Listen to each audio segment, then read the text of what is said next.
Most people believe only the young can change the world, that someone who walks in quietly, head down, wearing simple clothes has nothing important to say. That age diminishes value. But what if I told you that sometimes it's the silence of an old man that carries the most powerful truths? On an ordinary day, a 70-year-old man walked into a bank with a worn sack over his shoulder. Nobody paid attention until he opened his mouth. What he said made the entire bank freeze. Employees stiffened. Customers forgot their pens. A manager broke into a cold sweat after hearing one simple sentence no one expected. This bank belongs to me. And what was inside that sack wasn't money. It wasn't a threat. It was something far more valuable. Something that could change the way you see your own story. Something most people spend a lifetime trying to hide. But he carried it proudly. This isn't a story about revenge or glory. This is a story of a man who just wanted one thing: to be remembered. And when he opened that sack in the middle of the bank, he didn't reveal papers. He revealed scars. If you've ever felt invisible, if something was ever taken from you, or if you believe that the truth always finds its way back, this story will stay with you. Because sometimes the loudest cry for justice comes from the one no one ever saw coming. He didn't rush. He moved like someone who owed nothing to time. A man with silver hair, sharp eyes, and a posture so steady. His footsteps barely echoed on the polished floor. He wore a linen shirt, pressed but softened by the years, and carried a heavy burlap sack across his back. Most didn't even notice him walk in, but the few who did paused. There was something about him. Not just age, it was the way he carried himself, like someone who had taken life's punches and kept standing. In a world obsessed with noise and shine, nobody teaches us to listen to silence. And this man was silence in human form. His entrance wasn't dramatic, but it was absolute. He didn't say a word, just walked with dignity. A security guard glanced sideways. A woman clutched her purse. A teller raised an eyebrow. They didn't know why, but they felt it. That what he carried wasn't just heavy. It was alive. It wasn't gold. It was experience. Time pressed into skin and bone. People who've truly suffered recognize that kind of weight. The air thickens when it enters a room. In an age where everyone screams to be noticed, he didn't speak, yet owned the entire space. There's a rare strength in those who don't need to prove anything to be respected. Have you ever met someone like that? Someone who walks in and commands attention without saying a word? They're like mountains surrounded by restless winds. That old man was one of them, and he wasn't there by accident. Not alone either, because that sack was about to speak for him. He stopped at the center of the lobby, and suddenly, everything grew quiet. Conversations faded. The clicking of ATMs ceased. Even the hum of the AC became audible. He gently set the sack down, like he was laying a piece of his past onto that shiny bank floor. Then he looked up. His eyes locked with every teller, one by one. No fear, no rush, just quiet certainty. You're going to hear me. And it wasn't arrogance. It was conviction, the kind that grows after decades of being dismissed, but never broken inside.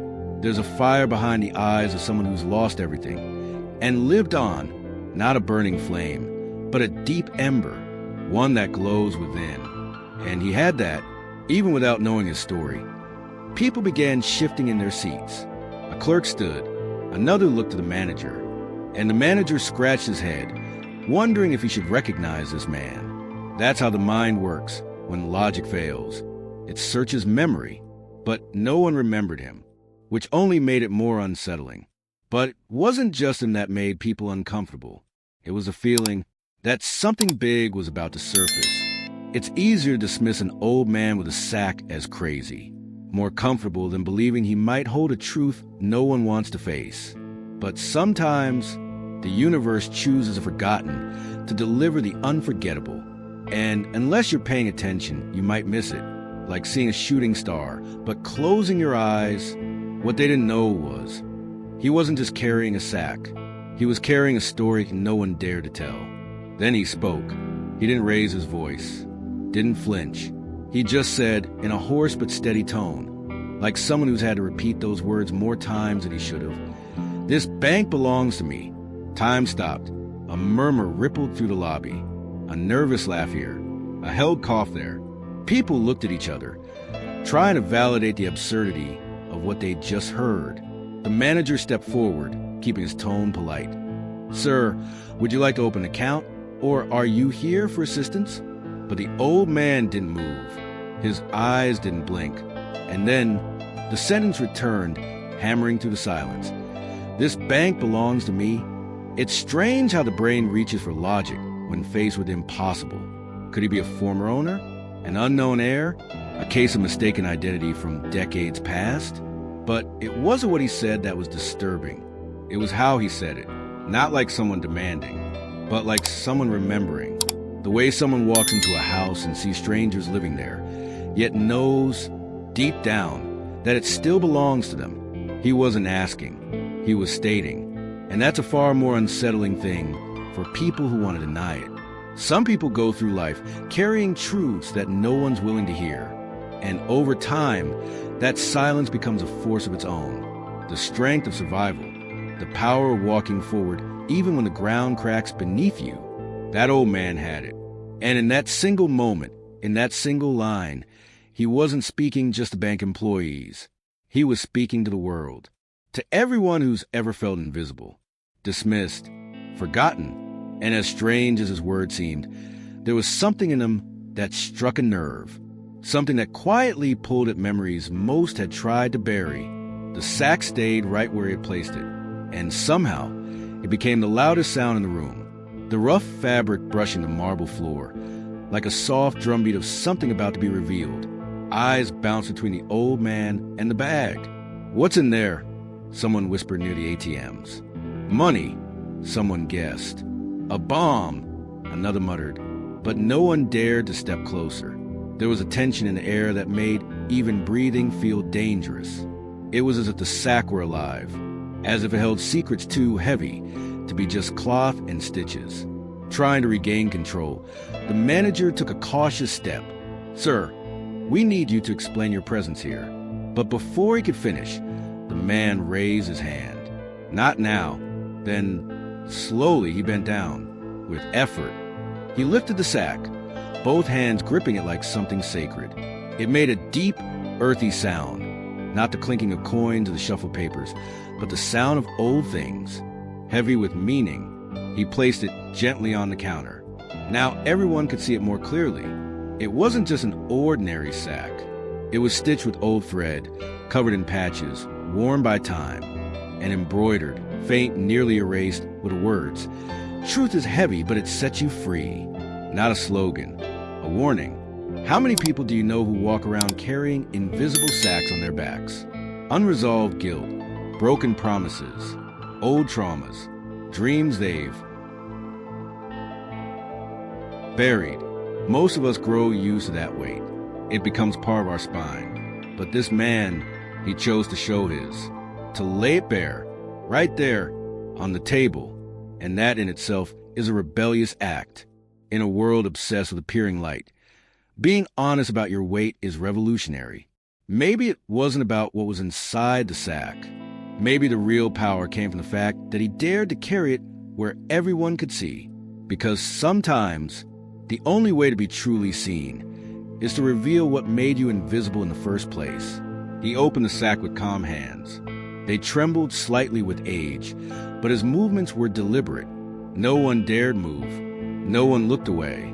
Inside, there was no money, no weapons, only papers.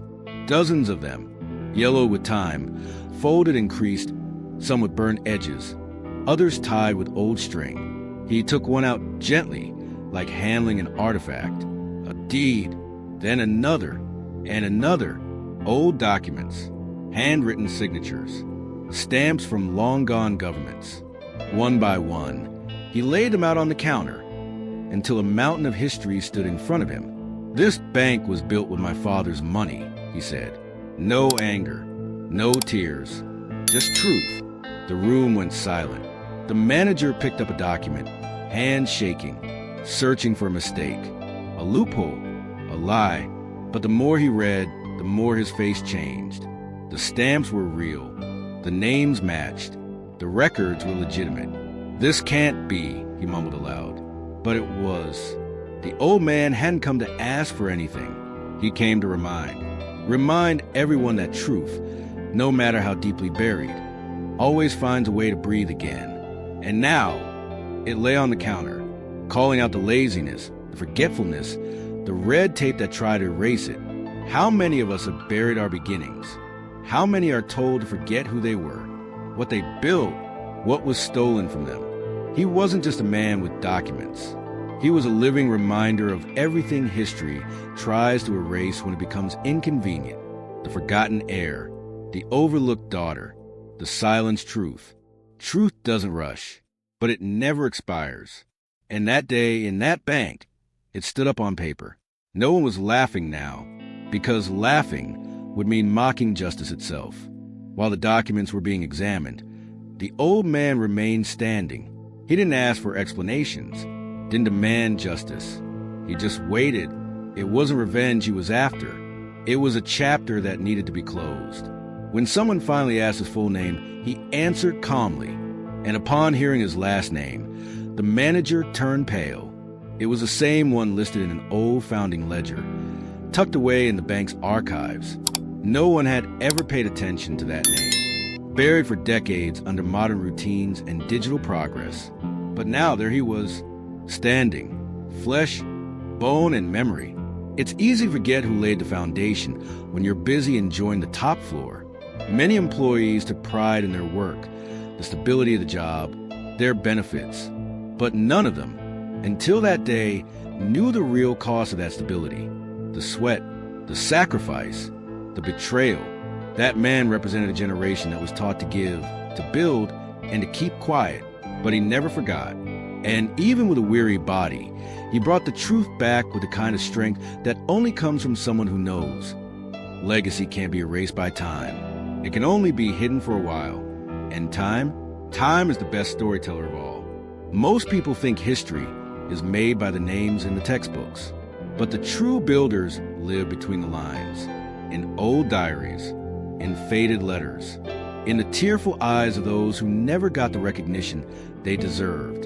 He didn't want fame. He wanted peace. And sometimes, peace only comes when truth is returned to where it belongs. If something from your past has been lost, erased, or ignored, know this: it's not too late. The world may tell you that everything has an expiration date, but some truths not even time can bury. And when they come back to heal generations. He never lost his composure.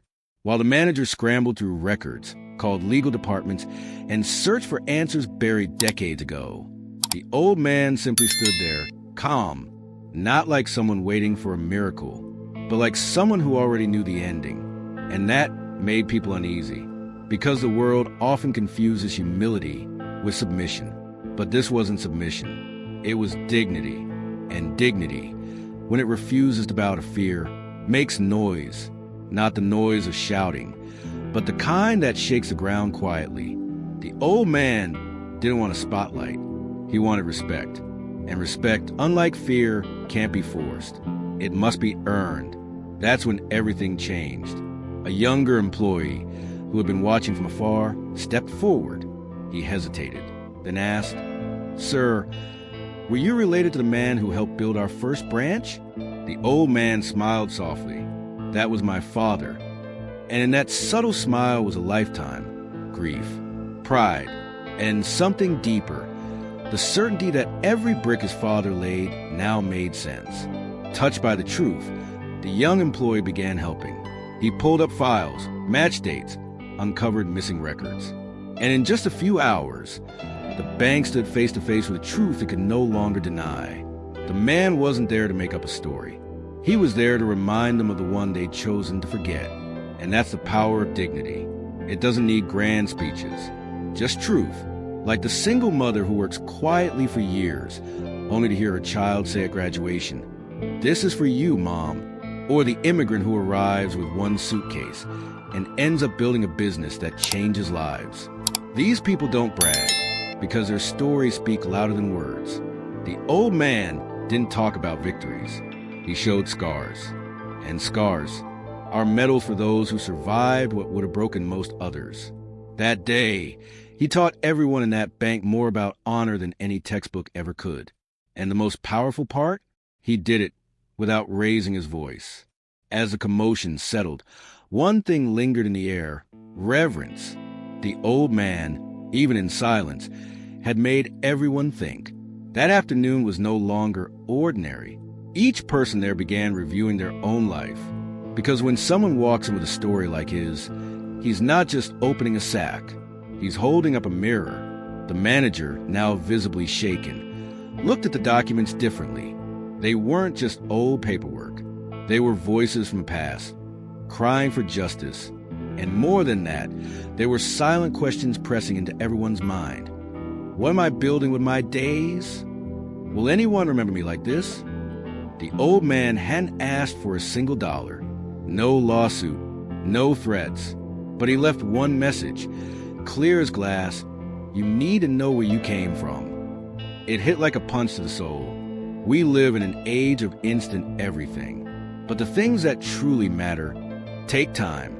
And life always sends a bill. Sometimes in regret. Sometimes in missed dreams. Sometimes in quiet longing. The only way to settle that bill is to live with purpose. That old man had purpose. That's why, even without riches, he was a wealthy man. Rich in story. Rich in roots. Some people spend their lives chasing recognition without realizing the real kind starts from within. He knew who he was. And because of that, he had nothing to prove. That kind of strength isn't taught. It's earned, like the farmer who raises his children with values, though he never stepped into a school, or the grandmother who lived, simply but passed on a legacy deeper than gold. The price life collects isn't about what you have. It's about who you become. And on that day, in that bank, an old man showed everyone that some people paid the price of greatness, even when the world wasn't watching. As the documents spread out across the counter, something strange happened. The bank stopped. No numbers were called. No transactions processed. It was like time itself decided to sit down and listen. Customers who had been impatient now stood still. Phones were put away. Whispers faded into deep stares. And at the center of it all, the old man didn't smile. But he didn't carry bitterness either. It was as if the stillness was the only way the world could say, "I'm sorry," not with words, but with attention. Because sometimes the greatest act of respect is simply to be heard. The manager excused himself and went to the archives. Minutes later, he returned with an old folder covered in dust. Inside were the founding records, the original signatures, a guest book with the unmistakable handwriting of the man's father. That was it, the breaking point. Tears began to fall. A teller cried without understanding why. A customer held her daughter's hand tighter, feeling the weight of that moment bleed into her own life. Because by then, this wasn't about banking anymore. This was about everything we're leaving behind in our daily rush. The memories we forget, the legacies we trade for numbers on a screen. In that moment, everyone realized the bank didn't matter to him. He mattered to the bank. It needed him. It needed his story, his values, his truth. And values, unlike stock prices, don't fluctuate with the market. They either grow stronger or disappear. That day, in that lobby, something unseen was rebuilt. People looked at each other differently. The rush was replaced by reflection, and the old man, with nothing but calm in his steps, taught everyone a forgotten truth. No structure stands if it's built on forgetfulness. And so, on that unforgettable day, the bank stopped so that the truth could finally move forward. As the afternoon sun spilled gold across the windows, the old man slowly gathered his documents, one by one, folding them like he was tucking memories back into his chest. He didn't ask for anything, didn't sign a thing. He looked around the room, not with superiority, but with tenderness, as if he knew most people weren't ready for the truth. But it still had to be told. Before leaving, he placed a small notebook on the counter. It belonged to his father. Inside were handwritten notes, construction calculations, names of workers who built the bank from the ground up, proof that behind the concrete there was soul. Quietly, he picked up the sack, now lighter, and walked toward the door. Step by step, some stood up, others simply watched. No one stopped him. No one dared ask anything more, because deep down they knew that man had done more than present evidence. He had awakened something. His presence had cracked something invisible in each of them. The manager followed him out to the sidewalk, tried to say something, but the old man cut him off with just a nod and a faint smile. That was enough. No speeches needed. The lesson was already delivered, and when he turned the corner, disappearing from view, he left something behind. It wasn't sadness. It was transformation. The bank was no longer the same. Neither were the people, because real stories don't end when they're over. They live on in those who hear them. That man proved that you don't need millions to be great, that your worth isn't in how you look, but in what you carry within. That dignity doesn't shout, but it echoes. And most importantly, justice may take its time, but it never loses its way when you never forget who you are. Because once you know your roots, you never get lost on the road again.